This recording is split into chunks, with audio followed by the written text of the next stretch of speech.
إن الحمد لله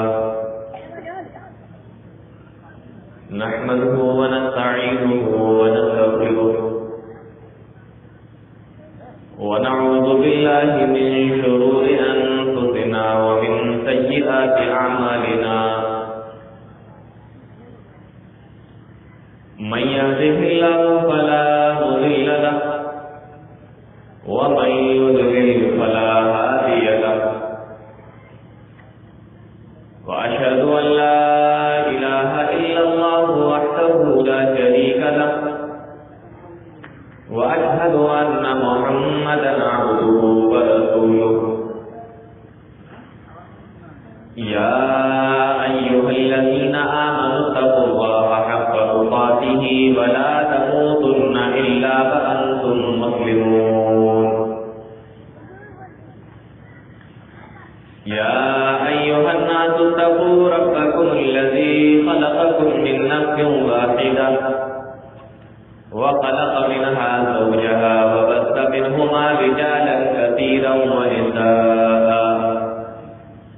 واتقوا الله الذي تساءلون به والأرحام إن الله كان عليكم رقيبا يا أيها الذين آمنوا اتقوا الله وقولوا قولا سديدا يصلح لكم أعمالكم ويغفر لكم ذنوبكم ومن يطع الله ورسوله فقد فاز فوزا عظيما أما بعد فإن خير الحديث كتاب الله وخير الهدي هدي محمد صلى الله عليه وسلم وشر الأمور محدثاتها وكل محدثة بدعة وكل بدعة ضلالة وكل ضلالة في النار. أعوذ بالله السميع العليم من الشيطان الرجيم. بسم الله الرحمن الرحيم. وقرن في بيوتكن ولا تبرجن تبرج الجاهلية الأولى وأقمنا الصلاة وآتينا الزكاة وأطعنا الله ورسوله.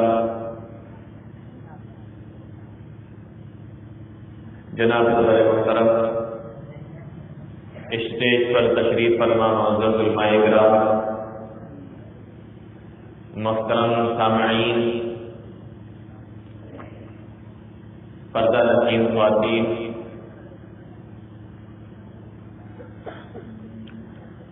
مجھ سے پہلے کئی تقریریں آپ لوگ سن چکے ہیں. الگ الگ موضوع پر آپ کے سامنے تقریریں ہو بھی چکی ہیں.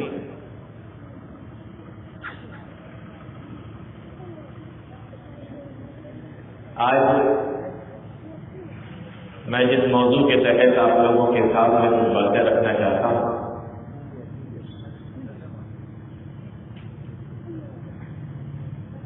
اس کا تعلق ہے پردے سے.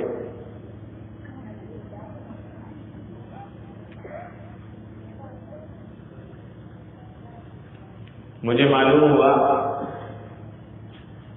کہ بڑی تعداد میں اس جلسے کو سننے کے لیے مائیں اور بہنیں آئی ہوئی ہیں، اور پھر یہ بھی مجھے معلوم ہوا کہ ابھی تک عورتوں کے تعلق سے کوئی بھی تقریر آج کے پروگرام میں نہیں ہوئی ہے. ضمناً کچھ باتیں آ گئی ہوں تو میں نہیں کہہ سکتا، اس لیے میں نے سوچا کہ عورت اور پردہ کے تعلق سے آپ لوگوں کے سامنے چند باتیں رکھی جائیں.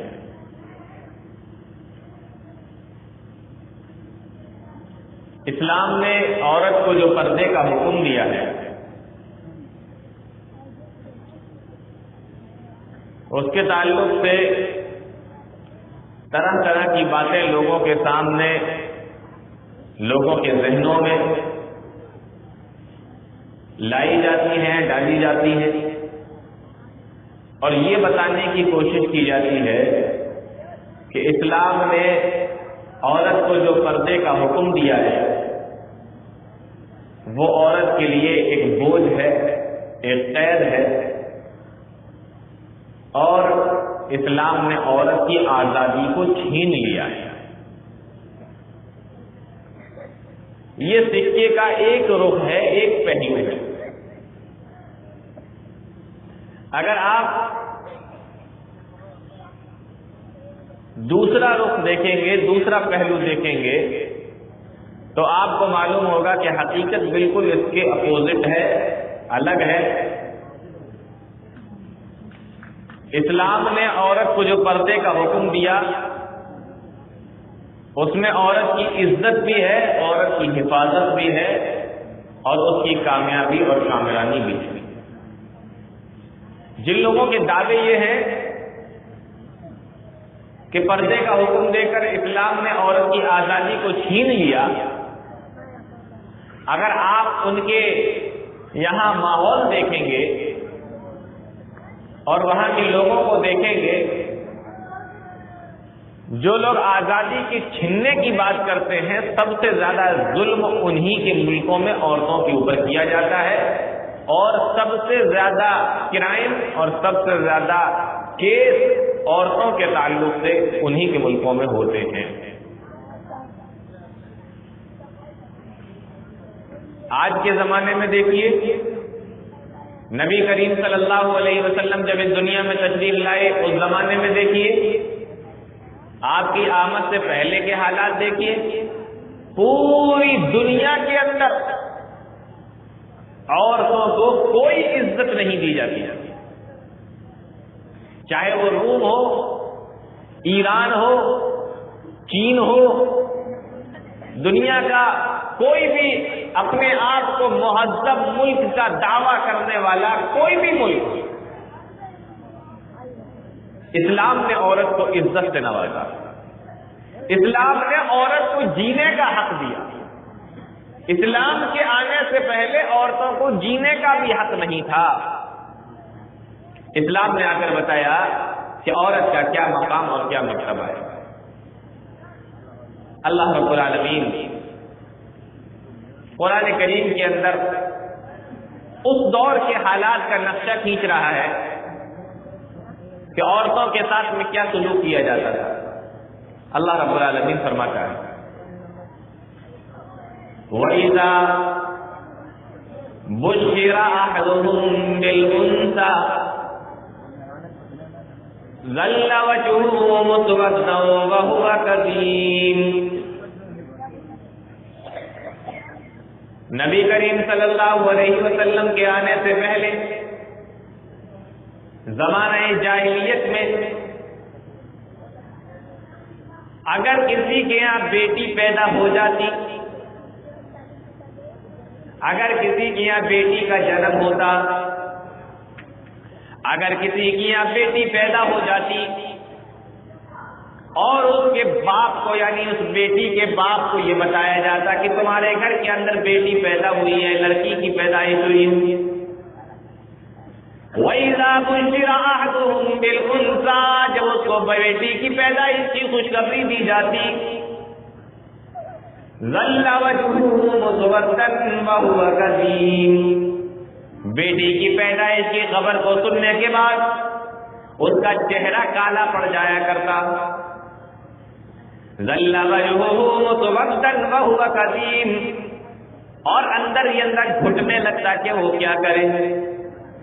اللہ آگے فرماتا ہے، يَتَوَارَىٰ مِنَ الْقَوْمِ مِن سُوءِ مَا بُشِّرَ بِهِ، جو بات اس کو بتائی جاتی، جو خوشخبری اس کو سنائی جاتی، بیٹی کی پیدائش کی جو ولادت کی اس کو بات بتائی جاتی، يَتَوَارَىٰ مِنَ الْقَوْمِ مِن سُوءِ مَا بُشِّرَ بِهِ، تو اس خبر کو سننے کے بعد قوم سے منہ چھپا کے گھوما کرتا تھا،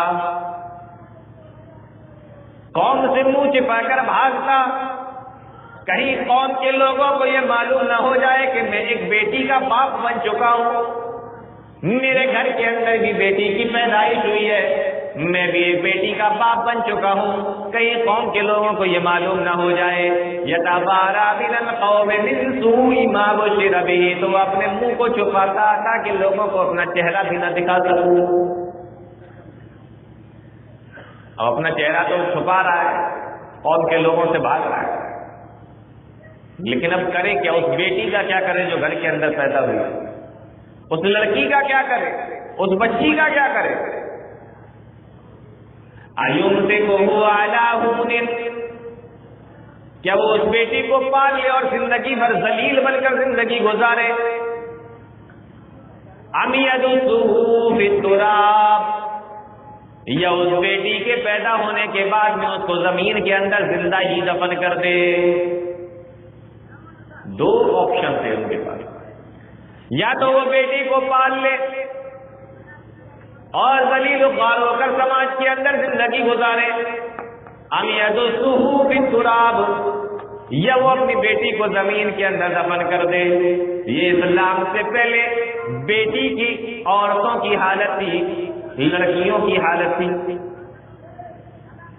آپ اندازہ کیجیے، اسلام کے آنے سے پہلے جینے کا حق بھی نہیں تھا عورت، زندہ رہنے کا بھی حق نہیں تھا عورت کو۔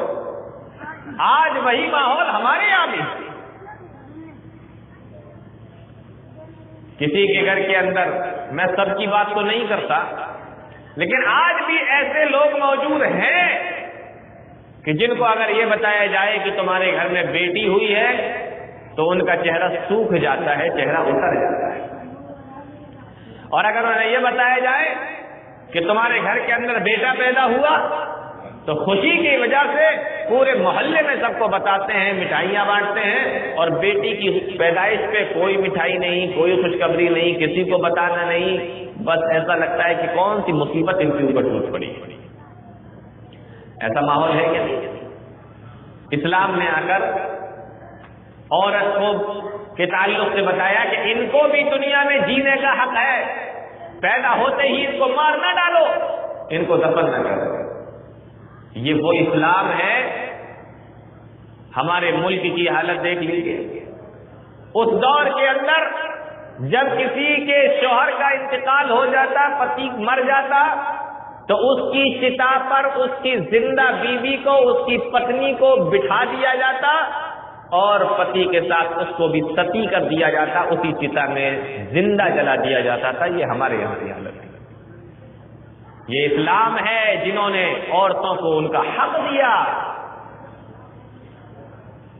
اور آج کہتے ہیں کہ اسلام نے پردے کا حکم دے کر عورتوں کی آزادی کو چھین لیا۔ آپ کو معلوم ہے عورتوں کے ساتھ میں کیا سلوک ہوتا تھا؟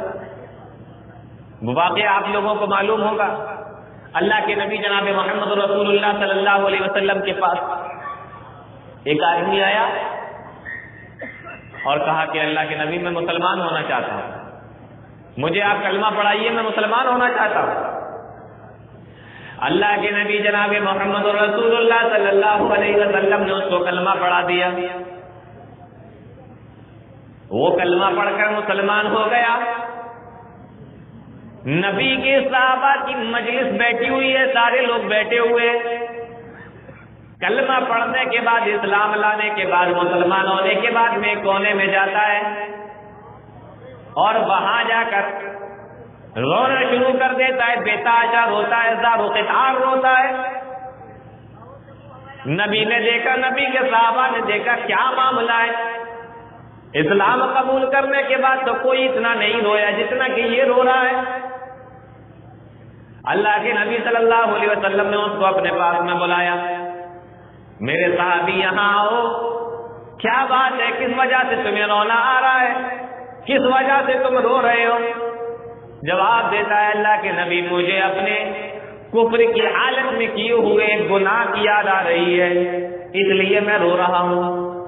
اللہ کے نبی صلی اللہ علیہ وسلم نے فرمایا تمہیں رونے کی ضرورت نہیں، اسلام لانے کے بعد اسلام لانے سے پہلے تم نے جو بھی گناہ کیے ہوں گے اللہ رب العالمین ایمان قبول کرنے کی وجہ سے، اسلام قبول کرنے کی وجہ سے سارے گناہوں کو معاف کر دیتا ہے۔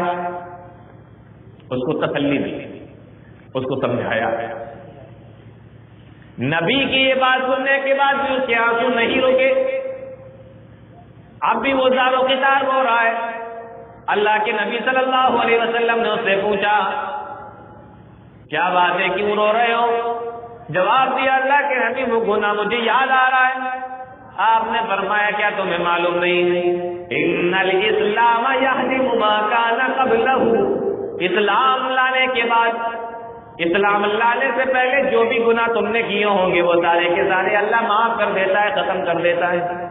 تمہیں معلوم ہے؟ اس کو سمجھا رہا ہے لیکن وہ برابر رو رہا ہے۔ آپ نے پوچھا اے میرے ساتھی آخر تم نے ایسا کون سا گناہ کر دیا، کون سا گناہ تم کر کے آئے ہو جس کی وجہ سے تم اتنا رو رہے ہو؟ ایمان قبول کرنے کے بعد، اسلام لانے کے بعد، میری مجلس میں بیٹھنے کے بعد، میرے صحابہ کے ساتھ بیٹھنے کے بعد، میری باتوں کو سننے کے بعد بھی تمہارے دل سے اس گناہ کا خوف نہیں جا رہا ہے؟ کیا بات ہے، کون سا گناہ؟ صحابی رسول بیان کرتے ہیں اے اللہ کے نبی میں وہ ظالم باپ ہوں جس نے اپنے ہاتھوں سے اپنی 10 بچیوں کو زندہ دفن کیا ہے۔ میں وہ ظالم باپ ہوں جس نے اپنے ہاتھوں سے اپنی 10 بچیوں کو زندہ دفن کیا۔ 9 بچیاں تو جیسے ہی پیدا ہوئی میں نے ان کو دفن کر دیا، لیکن جب 10ویں بچی ہمارے یہاں پیدا ہوئی میری بیوی کہنے لگی کہ آخر کب تک اپنی بچیوں کو دفن کرتے رہو گے؟ اس کو تو کم سے کم پال لو، ایک بچی تو اپنے پاس میں رہنے دو۔ مجھے بھی اپنی بچی کے اوپر ترس آیا، میں نے بھی کہا ٹھیک ہے تم اس کو پال لو، میں اس کو کچھ نہیں کہوں گا۔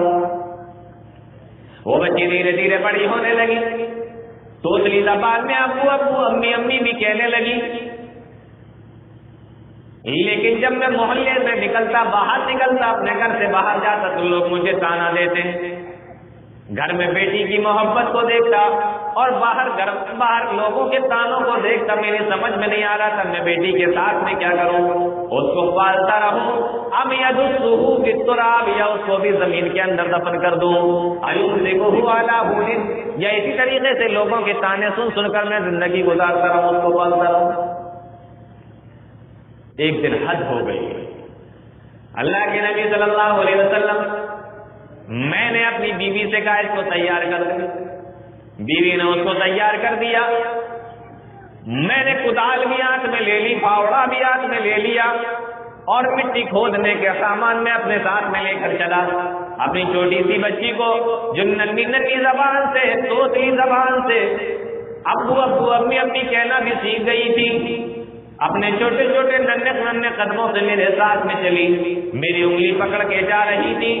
اسے نہیں معلوم میں اس کو کہاں پہ لے کے جا رہا تھا، اور جب میں اس کو جنگل میں لے کر گیا، میں نے مٹی کو کھودنا شروع کیا، میں نے گڈھے کو کھودنا شروع کیا، میرے پاس میں میری بچی بیٹھی ہوئی تھی۔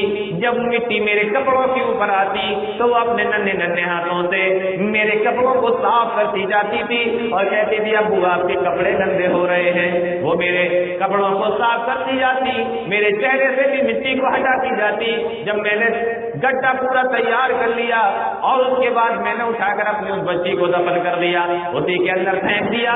میری بچی میری آنکھوں کے سامنے ابو ابو کہتی رہی اور میرے ذرا سا بھی اس کے اوپر رحم نہیں آیا، اور میں اس کو گڈھے کے اندر دفن کر کے، اس قبر کے اندر دفن کر کے زندہ ہی چلا آیا۔ بہت دور تک میرے بچی کی آواز میرے کانوں سے ٹکراتی رہی، لیکن اللہ کے نبی مجھے کوئی رحم نہیں آیا۔ تھوڑی دور پر گیا، سوچنے لگا آخر بچی تو میری ہے، لوگ تانا دے تو دیتے رہے۔ میں دوڑا دوڑا اسی بچی کے قبر کے پاس، اس گڈھے کے پاس میں آیا۔ میں نے سوچا لاؤ اس کو جلدی سے نکال لیتے ہیں۔ گڈھا کھودا، زمین کھودی، اور جب تک میں نے زمین کو کھودا، گڈھے کو کھودا، اللہ کے نبی میری اس 10ویں بچی کا بھی انتقال ہو چکا تھا، وہ 10ویں بھی بچی مر چکی تھی۔ یہ گناہ مجھے یاد آیا، یہ حالات تھے اس وقت کے آج پوچھو ان لوگوں سے، یہ اسلام ہے جس نے یہ بتایا کہ عورتوں کو بھی دنیا کے اندر جینے کا حق ہے، اور کس طریقے کے حالات تھے اسلام آنے سے پہلے؟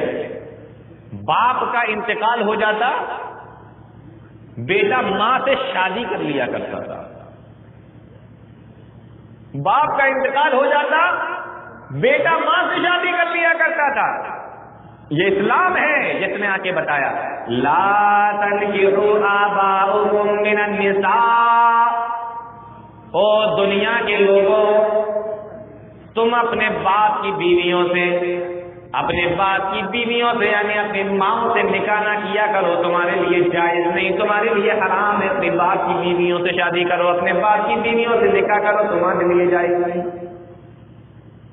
کوئی حیثیت تھی عورت؟ کوئی سماجی حیثیت نہیں۔ اسلام آنے سے پہلے ایک ہی آدمی کے نکاح میں 2 سگی بہنیں ہوا کرتی تھی، 2 بہنوں کو ایک ساتھ وہ رکھا کرتا تھا۔ اسلام نے آ کر بتایا وَأَن تَجْمَعُوا بَيْنَ الْأُخْتَيْنِ حُرِّمَتْ عَلَيْكُمْ أُمَّهَاتُكُمْ وَبَنَاتُكُمْ، اور اللہ نے آخر میں فرمایا وَأَن تَجْمَعُوا بَيْنَ الْأُخْتَيْنِ، جس طریقے سے تمہاری ماں تمہارے اوپر حرام، تمہاری بیٹیاں تمہارے اوپر حرام، تمہاری بہنیں تمہارے اوپر حرام، تمہاری خالہ اور تمہاری پھوپھیاں تمہارے اوپر حرام ہیں، اسی طریقے سے 2 بہنوں کو ایک ساتھ نکاح میں رکھنا یہ بھی تمہارے اوپر حرام ہے۔ ایک ساتھ 2 بہنیں، 3 بہنیں، 4 بہنوں سے ایک ساتھ ایک آدمی نکاح کر لیتا۔ کیا پوزیشن تھی اسلام آنے سے پہلے عورتوں کی؟ آج اسلام نے جینے کا طریقہ بتایا، عورتوں کی حفاظت، ان کی عزت بتائی، اور کس طریقے سے بتائی آپ غور کیجیے۔ یہودیوں کی یہاں، عیسائیوں میں عورت جب مہینے سے ہوتی، ماہواری کا ٹائم ہوتا، حیض سے ہوتی، بستر الگ کر دیا جاتا، کھانا الگ کر دیا جاتا، پینا الگ کر دیا جاتا، کمرہ الگ کر دیا جاتا، تمام چیزوں کو الگ کر دیا جاتا۔ شوہر اس سے بولتا نہیں، کوئی گھر میں اس سے بولتا نہیں۔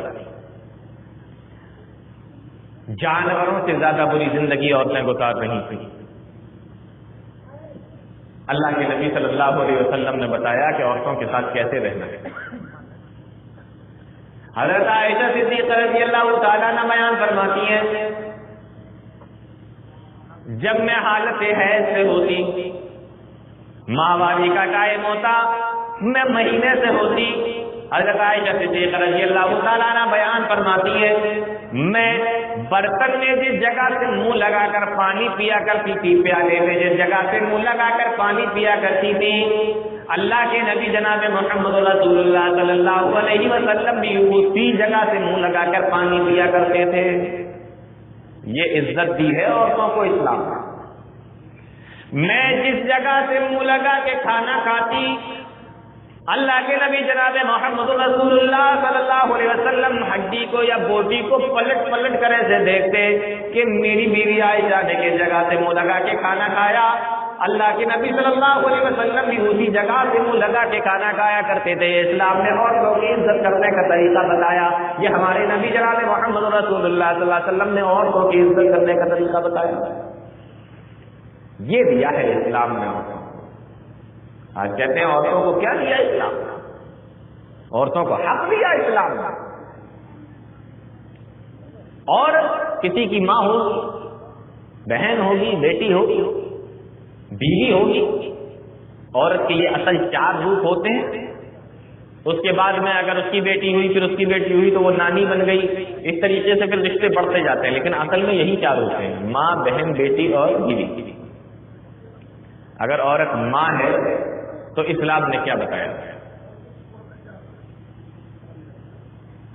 ایک صحابی اللہ کے نبی صلی اللہ علیہ وسلم کے پاس میں آئے، بخاری کی روایت ہے، جاء رجل الى رسول اللہ صلی اللہ علیہ وسلم، ایک آدمی اللہ کے نبی صلی اللہ علیہ وسلم کے پاس میں آیا اور آ کر سوال کرتا ہے من حق الناس بحسن صحابتی، اے اللہ کے نبی صلی اللہ علیہ وسلم ذرا مجھے یہ بتائیے کہ میرے حسن سلوک کا سب سے زیادہ مستحق کون ہے؟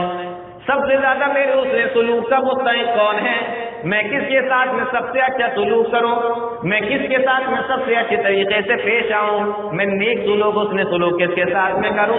تو اللہ کے نبی صلی اللہ علیہ وسلم نے فرمایا اموں کا، تم اپنی ماں کے ساتھ میں بڑا نیک سلوک کیا کرو، حسن سلوک سے پیش آیا کرو۔